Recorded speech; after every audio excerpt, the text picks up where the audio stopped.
I'm Edward Luna Marquez from Santa Isabel. I'm a client of Hive Energy PH. Yung first product po na in-avail ko is yung 400. So, currently, nahirapan talaga ako nung maliit pa yung anak ko. Doon kami natutulog sa sasakyan. And nangyari yung 9 PM nando kami sa sasakyan. Pagdating ng 5 AM, wala pa rin kuryente. Doon ako na-inspire na bumili talaga ng solar. Pero ang una ko nabili is yung Greenfield, which is hindi naman talaga maganda. Nauubos lang agad for 2 hours, 3 hours yung electric pan, tapos wala. And nakita ko yung sa mga kaibigan ko, kala Darwin Paduada at saka Roel Tatapang, na meron silang binilhan sa Hive Energy PH. And nung binili nila yon, sinubukan ko. At dali-dalian ko rin agad pina-install kasi ngayon time na yon merong power crisis. Laging nawawalan ng kuryente si Ormeco. So, ito yung ginagamit ko lagi. Isang ilaw na DC at saka isang electric fan na stand fan na DC rin. Sa kanila ko rin ito binili. Pero, katulad din ng mga nangyayari, nawawalan pa rin ng kuryente. Nakakatulong ito ng malaki kasi pag nawala ng kuryente, meron pa rin electric fan, hindi na ako magpapaypay ng bata. Kasi yun yung pinakamahirap na gawin talaga. Yung magpaypay ng bata at makikita mo yung anak mo na pinapaypayan mo na pero parang nababanasan pa rin. Upon checking with my wife na gusto namin yung future proof na yung mangyayari. That's why I consulted a expert on this, si Engineer Amiel. And he suggested more economical for us. Hindi yung para kumita lang, kundi kung ano yung tatama talaga doon sa bahay namin. We started with this one, then nag-upgrade kami to a higher package, which is yung solar to na makakapag-provide na sa buong bahay. And yung first na initiative namin is yung 2.5 kilowatt power na panel with 5 kilowatt hour na tawag dito, na baterya. As far as I'm concerned, sabi ni Sir Amiel is ako yung first subscriber niya ng product na to. And hindi ako nag-hesitate kasi pares naman kami ng kurso. At medyo yung technical terms is nagkakaunawan kami kaya nag-adjust kami from both sides kung ano yung gagawin namin. We have started ng yung panel po ay nakakabit hanggang doon sa bubong. Dito siya nakakabit. And then yung mga loads namin papunta doon sa mga breakers. Dito naman po nakakabit. Connected na rin dito lahat ng mga aircons ko. Ang unang aircon ko nga lang pala is isang aircon sa taas. Window type dun sa baba. Tapos isang 1 horsepower na Panasonic. Pero more or less, ito lang nagagamit ko yung Sharp.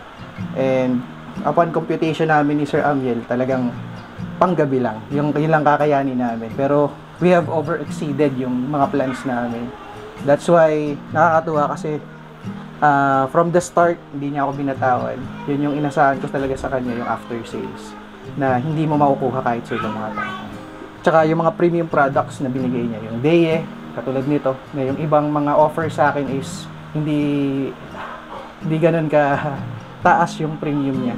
And yung Life PO4 na normally binibigay lang is sealed lead acid na katulad nung sa mga sa mga jeepney. And nag-start kami ng scheduling lang ng kuryente, pagko-control hanggang makuha namin yung timpla.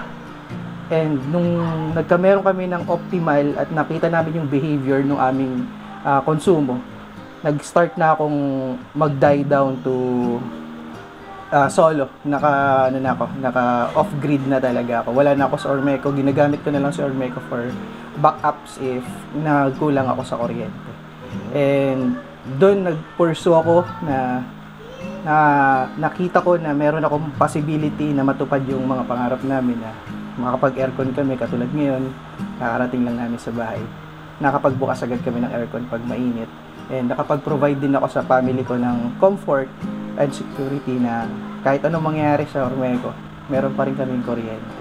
And patuloy akong mag-upgrade katulad ngayon, naka 3.5 kilowatt power na ako, which nakakapag-support sa umaga hanggang alas 4 ng hapon. We are starting ng aming appliances from 9 a.m. to 4 p.m. And after nun, mag-stay lang kami ng konting electric fan. 7 o'clock to morning, naka-aircon na ulit kami for 1 day. So, bill namin, nag-start kami ng mga 2,800 to 3,000. Yan yung normal kasi namin. Kasi, working couple kami. So, pinapatakan is, nag-aircon lang kami sa gabi. Tapos wala talaga kumukonsumo sa umaga. More on yung mga scheduling sa ginawa natin.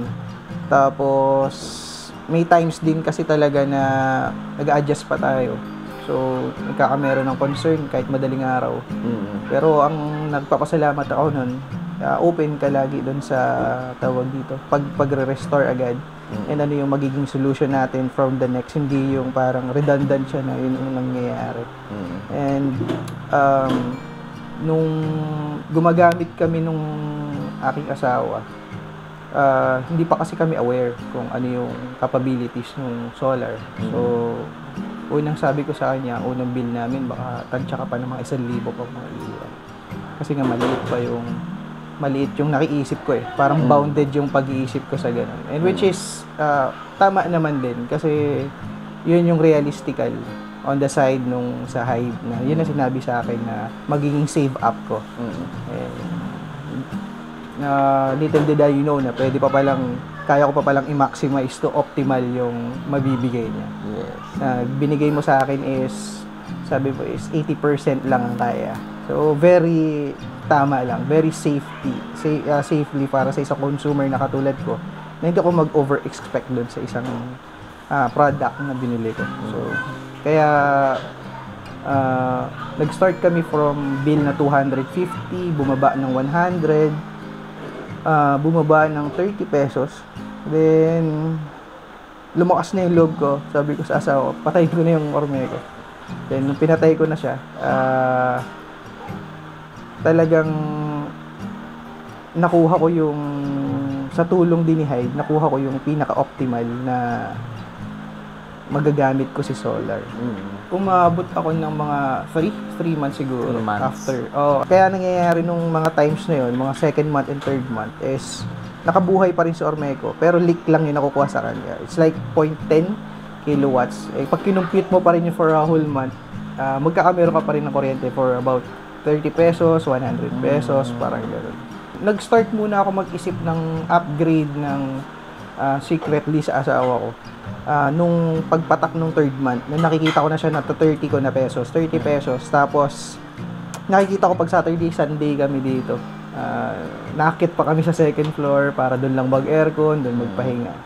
Sabi ko, parang ito na yung time para at least kahit pa konti-konti, maipon ko yung upgrade ng another 1 kilowatt power. Then, nung na-upgrade ko siya ng 1 kilowatt power, doon ko nakita na magkamayroon ng behavior na pwede ko siyang lagyan pa ng aircon yung salas. That's the time na sabi ko, makakapag-upgrade na kami ng bahay na may bisita kami, pwede kami magbuhay ng aircon, na hindi yung parang mag-aasa ka doon sa hangin na dito, yung hangin lang para lumamig yung paramdam. And nagtatagal lalo yung conversation ng mga families. Pag start ng day, pagdating ng 6 a.m. at gumising na kami, tapos may tira pang baterya, minamaximize ko yung nag-aircon kami bago kami umalis. Para at least pa-feeling rich ka na lalakad-lakad ka dyan sa bahay, nagbibihis ka, hindi yung pagkaligo mo, pawisan ka na agad. Kumbaga ay masarap sa pakiramdam. And after nun, pagdating ng 7 o'clock, o alis ka na 7:30, papatayin ko na muna lahat ng mga heavy usage na mga appliances. May make sure ko muna na hanggang siguro mga 9:30 to 10, full charge na yung battery ko. Makakapag-support din sa bahay pagdating ng gabi, pag uwi namin. Yun lagi ang sinisecure ko kasi yung gabi, yun yung pinakamahirap. So, after nun, kahit walang tao dito, bubuksan ko yung aircon. Yung sa salas, yung sa bedroom. Kasi in-upgrade ko na nga rin dahil nga nagiging na siya IoT. So, meron na kami sa cellphone, nako-connect na siya through Wi-Fi. Ang kagandahan, hindi rin namamatay na yung wifi, hindi na rin namamatay yung CCTV. Secure na yung bahay mo na kahit walang tao, assured ka kung ano mangyari sa hapon, kita mo kung sino yung mga pumasok sa bahay mo or sa premises mo. 7, until the morning na yun, naka-aircon na kami hanggang siguro mga 5 or 5:30. Gigising na ulit kami ng 6. So, cycle na siya. Pero mas nako-consume namin ng mas maayos kapag ganito, yung mga bakasyon kami, rest day or Saturday, Sunday. Kasi pag Saturday, talagang pagsikat pala ng araw, alam na namin yun. Sisikat pala ng araw, pwede ka na magbukas ng aircon. Hindi ka kakabahan kasi properly computed, properly installed yung aming solar. Na assured kami na ma-maximize namin from 7 o'clock to 4 p.m. Talagang pagsikat pala ng araw, may magagamit na. Yung first namin na naging issue ni Sir Amiel is merong times na ano siya, nag-down siya bigla. So, yun yung medyo kinabahan ako kasi nag-a-alarm to. Hindi pa rin naman ako familiar dun sa mga alarms. So, isang gabi yon, alam ko, parang 1 a.m. biglang nawala yung kuryente, nagulat din yung asawa ko. So, luckily nga, meron kami ng power pack. So, parang di pa rin namin naramdam, pero nag-iingay na siya. And, nag-iisip ako nun kung anong gagawin ko, kasi tinuruan naman ako ng konting troubleshooting ni Sir Amil. Ang problema nga lang, di tumatalab yung mga ano na yan. And yung tinitingnan ko, nag 0% na agad yung battery. Ina-expect ko nun na, sige, bukas na lang ito. Pero hindi ako makatulog, kaya ang ginagawa ko nun, pinipicturean ko na agad siya. Lahat ng possible na hingi na picture sa akin, para pagdating na umaga, is, mache-check na. So, ang naging surprise lang sa akin, mismong alauna na yun, gising pa rin. Nakikita niya yung mga chat ko. And tinutulungan niya ako kung ano yung magagawa ko in a way na ma-work namin to. We have tried ng diretso sa laptop. Hinihintay ko siya minsan na siya yung mag-setup sa laptop until binigay niya na sa akin kung paano yung pag-ayos dun sa laptop. And nagkameron ako ng knowledge kung paano yung basic troubleshooting. Pero yun nga, nagkameron siya ng patuloy na ganun na situation kahit nakapalit na kami ng ilang batteries. So it's like a trial and error. Until nakita ng Hive na ang problema is yung parang communication support ng mismong battery papunta dun sa tawag dito, sa inverter. Na which is parang sinasabi, may laman naman yung baterya ko pero hindi na detect nung inverter. So merong barrier kung ano yung nagkakamerong concern. And recently, nito lang siguro this year, pinalitan ng Hive yung communication support na yun. Since then, wala naman ako naging problema. It's more on how I consume dun sa baterya. Kasi kung wala din akong discipline dun sa paggamit ng kuryente, masisira ko yung baterya. Exceeded my expectations sa normal na tawag dito. Na support. Kasi meron din ako mga kaibigan talaga actually na dapat sila yung kukuhanan ko. Pero chinek ko muna eh. So from the start, kung ano yung magiging kaya kong expenses, wala nakapag-adjust, si Hive lang nakapag-adjust. So and in-expect ko, syempre, sa lahat naman ng mura, baka mamaya yung after sales yung wala. Pero nakita ko na lahat ng after sales, kahit sa mga kaibigan ko, commendation is okay talaga. And first hand, I have experienced it ngayon. Katulad nung sinabi ko kanina. There are multiple times na talagang gabi siya na, kung kailan gabi, dun pa hahataw yung problema. Pero nakikita ko, from his house, dadiretso agad siya sa bahay. Hindi lang yung parang tatawagan ka lang. Kasi syempre, hindi naman lahat ng subscriber pwedeng tawagan mo lang tapos turo mo kung anong gagawin. No. Pinakita niya sa akin yung tunay na customer support, customer experience, yung above expectation sa mga normal na mga companies. So, I could recommend talaga higher than 10 if there's a rating then. First, so nakikita ko, is your demand. ano bang demand mo sa sarili mo. So, if you demand yourself na kaya mong mabuhay ng, yun nga, pawala-wala yung kuryente, at hindi ka magra-rant sa Facebook, sa Ormeco, and alam mo yung isang bagay na hindi mo mahahawakan, hindi mo masusolusyonan kundi mag-rant ka lang ng mag-rant. Alam natin kung ano yung nangyayari sa Mindoro. Hindi naman ganun ka-stable ang ating kuryente dahil hindi naman tayo connected sa mainland. So, we're an inter-island. So, para sa akin, you will start yourself kung ano yung gusto mo mangyari for your family. So, katulad nung sa akin, I've experienced a lot regarding power crisis.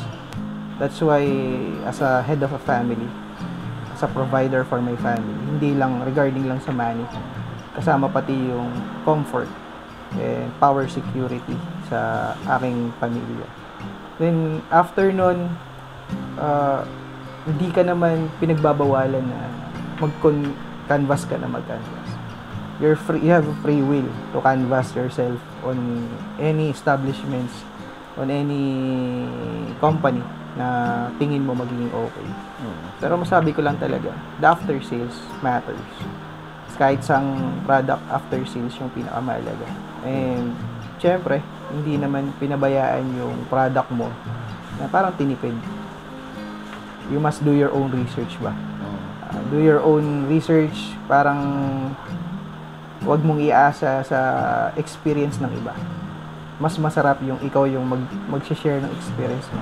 Nakakatuwa lang kasi mayroon application siyang pinakita sa akin si Hive na nagko-convert ng mga energy produced. Tapos nakalagay doon kung ilang trees na yung na-plant mo. Oo. Nakakatuwa siya kasi parang in a way nakakatulong ka pala. In a way dun sa investment mo kahit alam natin na hindi naman lahat capable. Pero I know, I will make a way para magkameron ng affordability pa yung product. Alam natin yun, kahit sino naman na mahal talaga yung pagsisolar. Pero I think it's a good investment. When the time comes, sabi nga is, preparation is better than cure. So, kailan mo pagagawin kung kailan na bumagyo, katulad ng dati na bumagyo, isang buwan na walang kuryente. Doon ka mag-a-ask na gusto mo magka-solar. Like impossible na mangyari.